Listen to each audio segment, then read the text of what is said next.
Have you fallen in love with a Mini Cooper? Before you sign that contract, listen to this.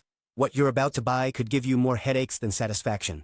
Because behind that adorable design hides a finicky, expensive, and sometimes downright frustrating machine. In this video, I'm going to tell you everything no one dares to say before you buy a Mini Cooper.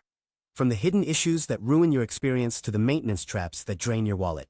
It's not hate, it's reality. You don't choose a Mini Cooper with your head. You choose it with your heart. That's what a lot of owners say. And honestly, it's hard to blame them, because the Mini isn't just a car, it's a statement of style. From the first glance, something is triggered in us. That retro design, those round headlights, the bright color that looks like it came straight off a runway. Everything about it screams, look at me, and we do look. We follow it with our eyes as if it were an impossible love.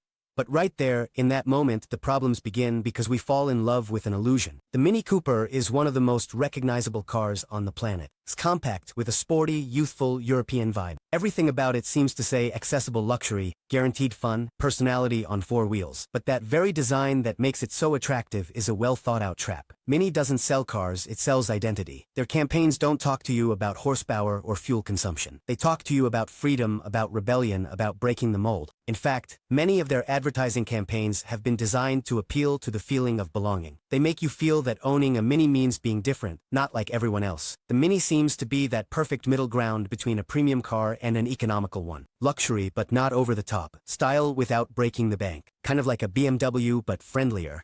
But the reality is different because yes, Mini belongs to the BMW group.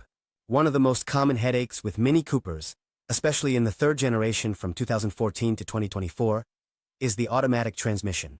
Some drivers report that the car jerks when shifting gears. Others say the vehicle seems to hesitate when you press the accelerator. And do you know what happens when you go to the shop? They tell you it could be a simple software issue or that you need to replace the entire transmission. And that can cost between $2,000 and $4,000 depending on the country and the model. And the worst part is that there's not always a warranty to cover you because a lot of times the symptoms show up right after it expires. Something that few buyers notice until it's already too late is uneven tire wear. Yes, some Mini Cooper models, especially those with sport suspension or run-flat tires, wear out their tires much faster than normal. This means a constant expense. New tires every 10 to 15,000 kilometers. The cost? Between $600 and $1,200 per set, depending on the country and the type. And you can't just put on any tire. If you use a generic one, the car loses grip and, in some cases, even stability. Did you know there are hundreds of complaints on forums about electrical failures in Minis? Windows that go up and down on their own. Screens that turn off for no reason, sensors that trigger false alerts, even electronic locks that get stuck from the inside. The worst part is that, many times, dealerships can't find the source of the problem. You end up paying for diagnostics, replacing modules, and crossing your fingers that something else doesn't break the following week. And if you already think this sounds worrying, we haven't even talked about the most uncomfortable part yet. The money that keeps coming out of your pocket even when the car is perfectly fine. Even though the Mini Cooper has its own identity, we can't forget that it belongs to the BMW group. And that, as you can probably imagine, has some clear implications. The parts are imported, the components are more sophisticated, and even a minor repair can cost you twice as much as it would with other brands. Replacing a water pump, for example, can cost over $900. A simple brake pad replacement? For $100 or more. And if we're talking about issues with the car's computer or sensors, you might as well set aside another $1,000 easily. We're not talking about an economical car with good performance here. We're talking about a premium style with premium expenses. This is another key point that many people overlook. Not every mechanic can or wants to work on a Mini. Many small shops don't even have the right software to diagnose it. Others simply don't want to take the risk with such a specialized type of mechanics. The consequence? You end up having to take it to the dealership or to specialized shops. And you already know what that means. Longer wait times, less flexibility, and higher prices, even for basic things like an inspection or a spark plug change. One of the biggest draws of the Mini is its customization options. You can choose the color of the roof, the mirrors, the lights, the dashboard, the seat stitching, everything. But there's a catch. Every extra detail costs more. Want heated seats? That's $700 more. Did you fall in love with that yellow paint with black stripes? That's another $900. Premium sound system? That's another $1,200. Just like that, little by little, that Mini that seemed affordable ends up costing as much as, or even more than, a higher-end car. The Mini Cooper is perfect for the city. Easy to maneuver, fits into parking spots others can't, and weaves through traffic. But that compact size, which is its biggest advantage on the street, turns into a drawback once you're inside. The back seats are a real challenge. Adults have to sit with their knees up to their chest, And on long trips, the discomfort is more than obvious. The trunk, if you can even call it that, barely fits a medium-sized suitcase or 2 grocery bags. Forget about carrying large suitcases, a baby stroller, or simply going on a long trip without playing Tetris with your luggage. A user on TikTok shared that the Mini was her first car. She fell in love with it, but once she got pregnant, everything changed. The baby carrier didn't fit well. I had to move my seat forward until I was almost pressed up against the steering wheel, and that's not even counting the juggling act of fitting in a diaper bag, the stroller, and your grocery shopping. Traveling as a couple is romantic. Traveling with a child? Stressful. Traveling with 2 friends and 3 suitcases? A leap of faith. With a Mini Cooper, you're up against some very real limits. You can't carry a lot of stuff, you can't transport bulky items, you can't use it for deliveries, moving, or even big household shopping trips without thinking twice.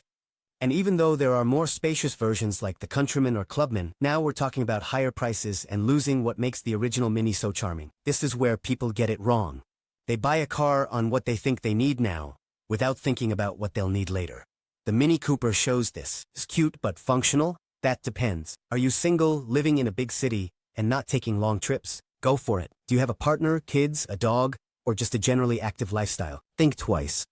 Buying your first car is a mix of excitement and fear. You want it to look good, give you independence, reflect your style, but you hope it won't let you down, ruin you financially, or send you to the mechanic monthly. And this is exactly where the Mini Cooper fails spectacularly. Because yes, it's visually charming, but it's far from being a reliable car. In other words, it doesn't forgive maintenance mistakes, it's not cheap to repair, and if something goes wrong, it goes really wrong. A lot of first-time owners don't have experience with technical inspections, don't understand the dashboard warnings, and can't diagnose strange noises. And the Mini, believe me, has plenty of those noises, and each one could mean a different bill. This is where the more rational side comes in.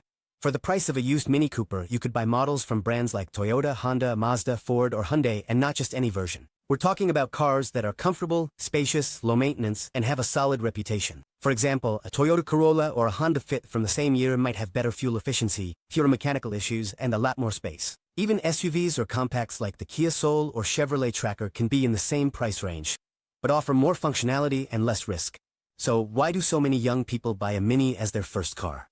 Because they think they're paying for style and quality. But in this case, the quality is more about looks than everyday engineering.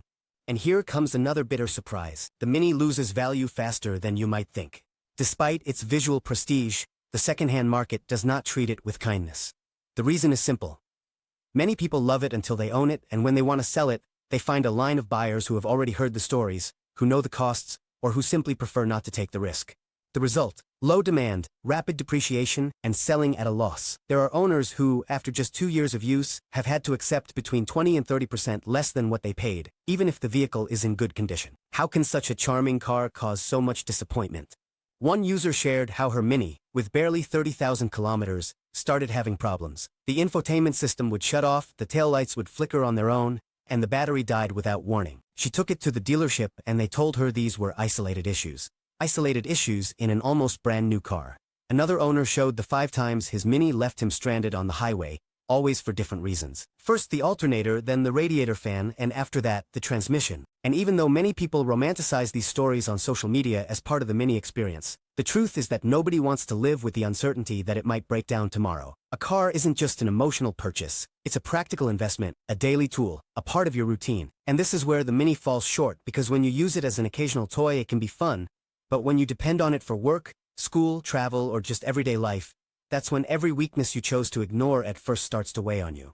This is the most important thing. The Mini Cooper, more than just a car, is an idea. An idea of youth, freedom, rebellion, and style. And like many romantic ideas, it can blind you. That's why, before buying one, ask yourself this question with complete honesty. Am I in love with the car, or with how it makes me feel when I look at it? Because if what you're looking for is reliability, space, low cost, and peace of mind, then maybe the Mini isn't the way to go. And if after all that you still decide to buy it, do it with your eyes wide open, with a trusted mechanic by your side, and knowing exactly what you're getting into. Sometimes, good advice at the right time is worth more than an extended warranty. And remember, cars aren't just bought with your heart, but also with your head and with patience.